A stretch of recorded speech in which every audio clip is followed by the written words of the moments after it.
Selamat petang, salam sejahtera. Isu tergempar petang ini, Parlimen dijangka bubar minggu hadapan. Ramai bertanya kepada saya sama ada Perdana Menteri Datuk Seri Ismail Sabri Yaakob akan bersetuju dengan kluster mahkamah dan menasihati Yang di-Pertuan Agong dalam masa terdekat untuk membubarkan Parlimen.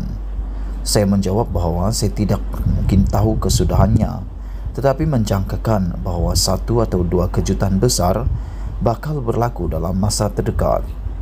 Ini kerana kluster mahkamah hendak Parlimen dibubarkan secepat mungkin. Saya jangkakan Ismail Sabri akan ditekan untuk menghadap Yang di-Pertuan Agong soal Rabu depan untuk meminta Parlimen dibubarkan. Apakah itu sebabnya kumpulan menteri dan timbalan menteri UMNO berjumpa semalam? Menurut sumber dalaman, perjumpaan itu adalah untuk meyakinkan sekumpulan menteri dan timbalan menteri yang kurang bersetuju dengan pembubaran awal Parlimen agar usul tersebut disokong oleh semua menteri UMNO. Ini untuk memastikan bahawa mesyuarat kabinet yang membincangkan pembubaran awal Parlimen akan mendapat sokongan majoriti. Adakah Ismail Sabri tertekan untuk mencetuskan pembubaran Parlimen? Nampaknya begitu. Sebagai syarat menyokong pembubaran awal Parlimen, Ismail Sabri boleh sahaja menuntut kepastian daripada Datuk Seri Dr. Ahmad Zahid Hamidi, mungkin dalam bentuk hitam putih bahawa dia akan menjadi calon tunggal Perdana Menteri jika Barisan Nasional memenangi pilihan raya umum ke-15.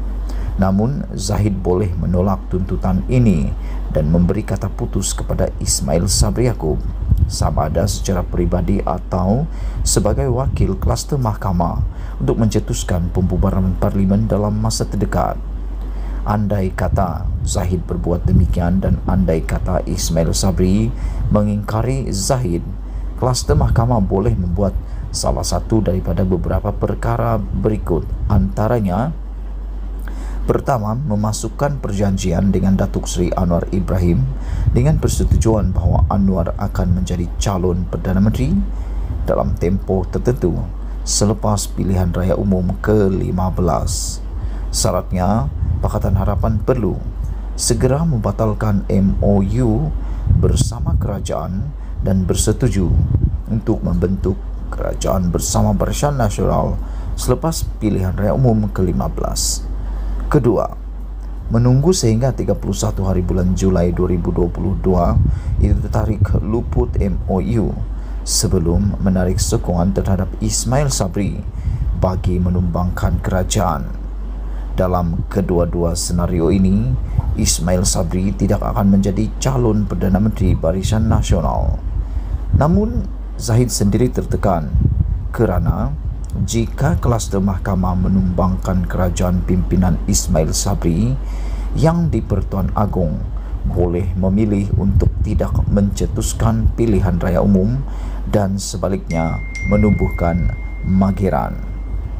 Atas itu sebablah kluster mahkamah terdesak untuk memastikan bahawa mesyuarat kabinet yang membincangkan pembubaran awal Parlimen akan mendapat sokongan semua menteri UMNO.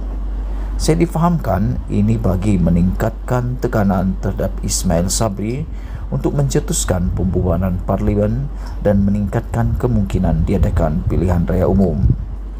Barangkali itulah sebabnya Datuk Seri Najib Tun Razak mengadakan program mengejut di Pulau Pinang dan mengerahkan sekumpulan individu untuk menyambut kedatangan beliau.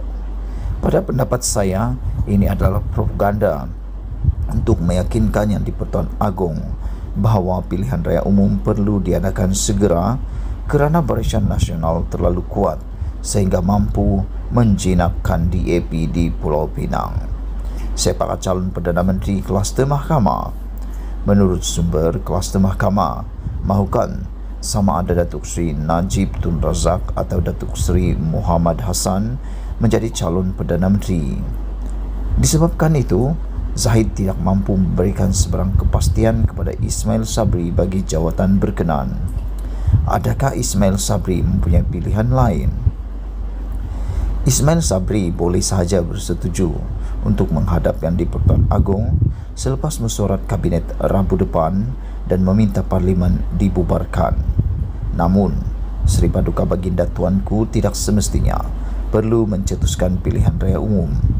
Sebaliknya, Yang di-Pertuan Agong boleh memilih untuk menubuhkan Mageran selepas membubarkan parlimen atau menolak nasihat Perdana Menteri dan mengisytiharkan darurat politik. Banyak lagi pilihan yang ada pada Yang di-Pertuan Agong, dan saya jangkakan kluster mahkamah kini berada dalam keadaan cemas kerana apa sahaja boleh terjadi sekiranya Sri Paduka Baginda Tuanku tidak bersetuju pilihan raya umum diadakan dalam masa terdekat. Dipetik daripada thethirdforce.net. Sekian isu hangat petang ini. Jangan lupa tinggalkan komen anda. Setiap dep.com amat dihargai. Kita jumpa lagi. Bye-bye.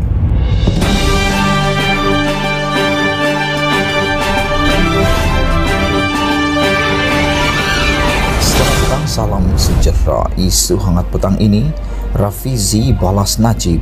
Sekurang-kurangnya saya ada formula. Naib Presiden PKR Rafizi Ramli membalas semula sindiran bekas Perdana Menteri Najib Razak yang menggelarnya sebagai Raja Formula Songsang dengan berkata, UMNO mempunyai ramai menteri tetapi tiada formula untuk menyelesaikan isu rakyat. Rafizi yang kembali aktif dalam politik berkata lagi, formula adalah penting kerana dari langkah itu dapat mencari cara penyelesaian terhadap sesuatu masalah. Paling kurang aku ada formula. Ini kau ada menteri belambak ni, satu formula pun tak ada. Otak letak dekat mana? Formula penting sebab apabila kita bentangkan sesuatu idea, ia perlu difahami. UMNO tak faham idea, dia cuma tahu ulang formula sahaja, katanya ketika pelancaran Ayuh Malaysia yang disiarkan secara langsung di Facebook. Kempen itu antara lain mahu menarik semula minat pengundi atas pagar yang dilihat lesu politik untuk keluar mengundi dalam PRU akan datang.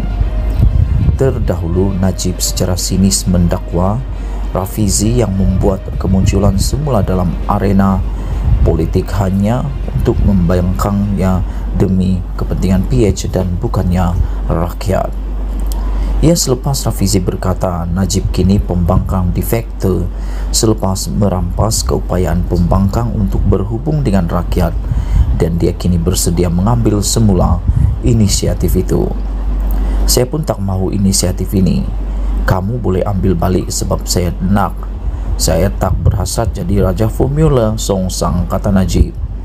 Sementara Rafizi berkata Ayuh Malaysia juga akan memperkenalkan aplikasi Cista yang dibangunkan bagi membolehkan setiap rakyat menjadi sukarelawan untuk berkhidmat membawa mesej perubahan ke arah Malaysia yang lebih baik.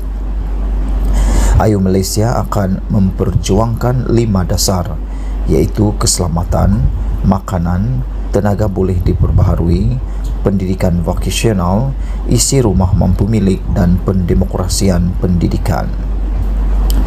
Turut hadir ke majlis itu ialah Ahli Parlimen Permatang Pau Nurul Izzah Anwar, Ahli Parlimen Tanjung Malim Chang Lin Hakang, Ahli Parlimen Johor Bahru Akmal Nasir, Ahli Parlimen Ledang Syed Ibrahim, Adun Simpang Pulai Tan Kerohing, Adun Semambu Lee Chien Chung, dan bekas Ahli Parlimen Kapar Manivanan Gowin.